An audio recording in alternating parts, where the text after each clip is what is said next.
So look, I'm going to pander right now. Okay. I'm going to pander ER, not pander A. I'm not a big fuzzy cuddly bear. No. I'm going to pander to Universal movies, Okay. Universal Pictures, because No Time to Die is about to come out, and all the reviews are screaming about how freaking brilliant it's meant to be. I know. And I really want to see it. Okay. But I want to see it before everybody else. So I'm doing this for Universal because everyone talks about James Bond, and we've mentioned that a number of people who are supposedly the model for James Bond that Ian Fleming used. I've discovered a new one. So what I want to do is I want to actually talk about all the different people, just little bite-sized episodes, just throw them out there. And hopefully Universal will go, these guys are great. Let's give them a couple of tickets, or maybe a T-shirt and a hat, or an interview with Daniel Craig. Anyway. Not happening. Yeah, you never know. I kind of do. Do you?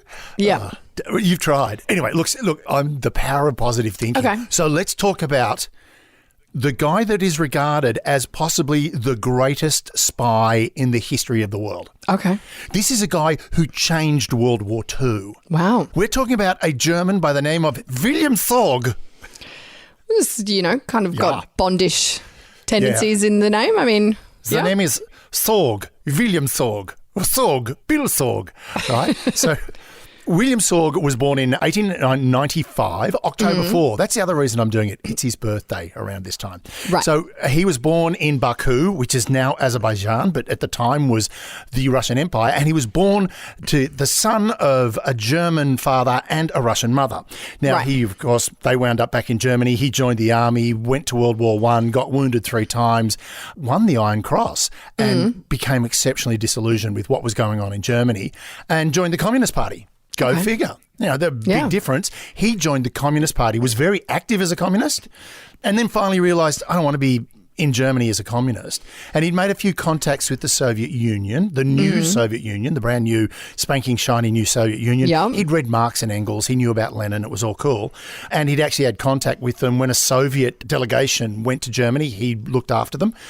So he went to Moscow to get his Russian citizenship, and was immediately recruited by the GRU. They really liked him. By this time, he was a doctor of economics. So they recruited him, and then they posted him to China, where he worked as an intelligence officer and a journalist. A journalist like you. See, journalists make good spies. Who says I'm not? Yeah, well, what?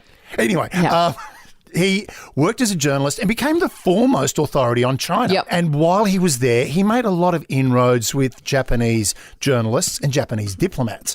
Now, this is a very important thing. So after the Russians had a look at what he'd done in China, they realised we don't have an intelligence network in Japan. And, this is the 30s now. Everything's getting a bit crazy. Europe's getting a bit wild. Japan's invading China. What are we going to do? Let's send our gung-ho William over to Japan. But before we do that, we're going to send him back to Germany, and we're going to get him to join the Nazi Party. So, dyed-in-the-wool communist, go back to Germany and join the Nazi Party, which he did, which a lot of people regard as absolutely ballsy move, because he had a police record as a communist, yet the Nazis let him in. To the point where he was in beer halls getting drunk, not getting drunk. That was a big thing. He'd go to the beer halls with all the Nazis and they'd all be getting drunk, and he wouldn't. And instead of them going, this is a bit sus, they went, that's his dedication to the purity of the Aryan race. He's not getting drunk like the rest of us. So this happens, and what he does, once he's a Nazi, he turns around and the Nazis go, we think you're a great journalist. We think you really know Japan and China. Can you go and represent us as a journalist in Japan?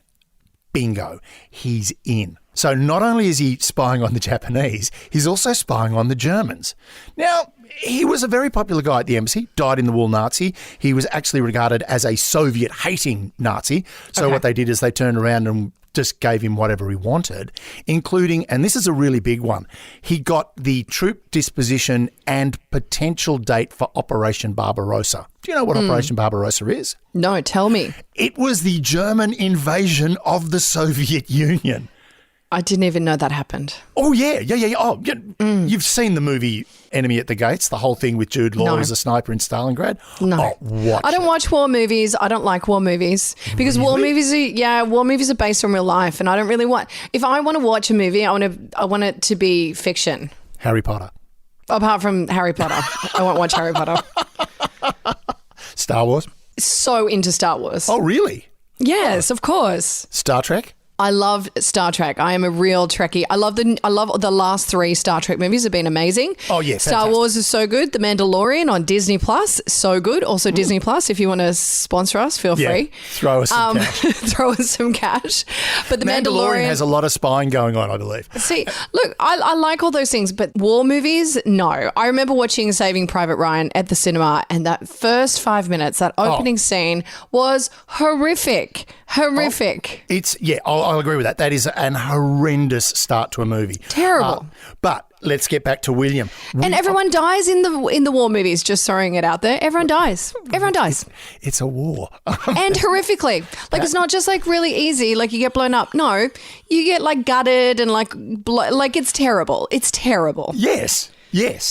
That's why. So why would I watch that? Anyway, why would I watch that? Anyway, let's get back to Operation Barbarossa, which was the turning point. It became the massive turning point of the war. Now, 2 things that happened. Sorge, Wilhelm, sent this information to Moscow saying they are going to attack. Now, this was Stalin's quote. I love this. This is a quote. There's this bastard who set up factories and brothels in Japan and even deigned to report the date of the German attack as the 22nd of June. Are you suggesting I should believe him? Well, he didn't say it was the 22nd of June. He said it was the 20th of June. But Stalin was right. It was the 22nd of June when the German army came pouring over the Russian border. And this could have absolutely broken the back of Russia, but they knew. And they knew a second thing that was really important. And again, Wilhelm, our debonair spy, and he was regarded as a real cocktail party kind of dude. Yeah. He had told them that the Chinese had no intention of invading Russia. Because the Chinese had moved into Manchuria, and they had a massive land border with Russia, and Russia was terrified that Japan was going to attack them and they were going to be screwed. They're going to be caught between 2 fronts. Well, what happened was William turned around and went, never going to happen. So as soon as they realised that Japan weren't going to attack, they were able to take all of their Siberian regiments. This was a massive number of troops, highly trained, highly skilled, and ripped them, thanks to the Trans-Siberian Railway, all the way back to what would have been their Western Front, or the German Eastern Front, basically to the European theatre, and it halted the invasion and the attack on Moscow. And that was what broke the Germans back. 2 pieces of information from 1 spy. This guy was the bomb. And also, very James Bond, he was very popular with the ladies. Yeah, I bet. 3 wives, up to 52 lovers in Japan. Oh, wow. 52.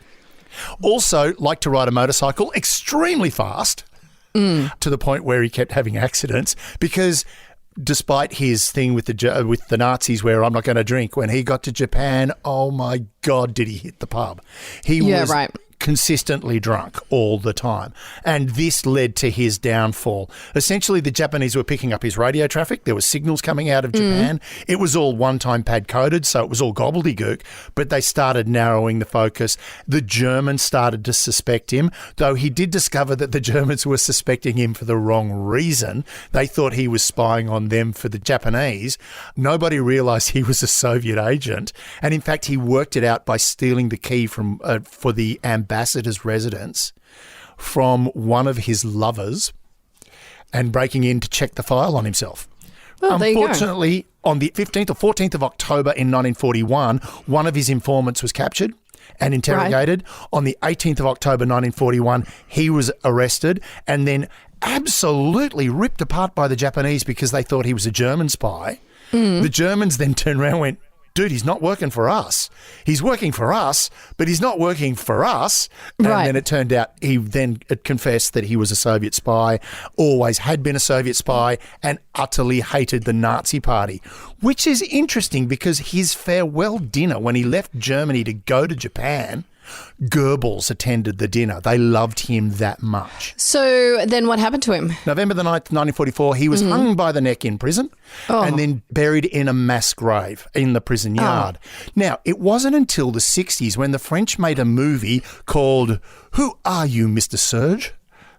Yes. Okay. Correct. Mr. Sorge, right? Yeah. Who Are You, Mr. Sorge? It was a French film. Or Who Are You, Dr. Sorge? I'm not sure. My French isn't that good. And Nikita Khrushchev sat there and watched it and went, who the hell is this guy? Yeah. You know, great fictional character. Who was it based on? And one of his advisors turned around and went, no, he's a real guy. If you check his file, he did all of the stuff that is revealed in the film. Wow.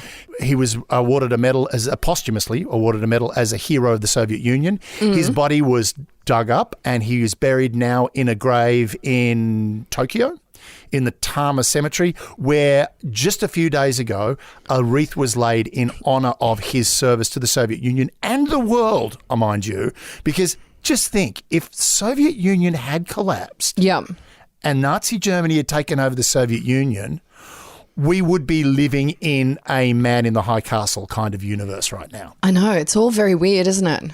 So that is our first real-life James Bond. I like William him. Sorge. Now, put it this way, Fleming himself, Ian Fleming said he was the greatest spy in history. And also General Douglas MacArthur said, if any one man has ever influenced the direction of the world, it was William Sorge. He was regarded as the bomb. Okay. So we need to have German beer in his honour. I am going to sit down and Hefeweizen. We'll have a Hefeweizen. Hefeweizen. Or Weißbier. No, I don't like Weißbier. No. We'll have a Hefeweizen and a pretzel in his honour.